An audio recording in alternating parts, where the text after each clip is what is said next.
Hello મિત્રો, જય માતાજી. કેમ છો? તો બધા મજામાં. જો આજે આપણે ધાણાની ખેતીની શરૂઆત કરી દીધી છે.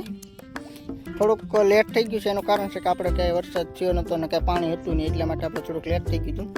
અને આ ધાણા આપણે વાવી છીએ 35 દિવસમાં તૈયાર થઈ જાય એવા. આવી રીતના આપણે સાહ નાખી દીધા છે અને પાળા જ આપણે ધાણા છાંટવાના છે.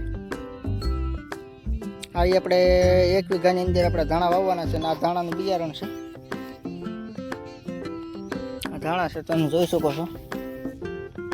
અને જે આ પાળો આવે ને પાળા આપણે આવી રીતના ધાણા વેરવાના છે.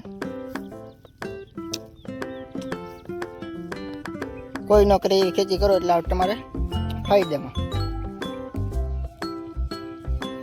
ચાલો આપણે વિડીયોની એન્ડ સુધી જોજો. આપણે ધાણા કેવી રીતના ઉગે છે, કેવી રીતના વેચાણ થાય છે, શું ભાવ આવે છે, અને 1 વીઘાની અંદર તમે ધાણાની કેટલી કમાણી લઈ શકો છો તે આપણે ટોટલ માહિતી આપણા વિડીયોની અંદર આપી દઈશું.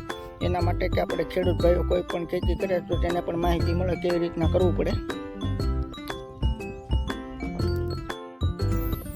આવી રીતના ખણિયા ઢળવાના એટલે બી અંદર વી જાય છે. તો આપણે ખણિયા ઢળવાના રહેશે.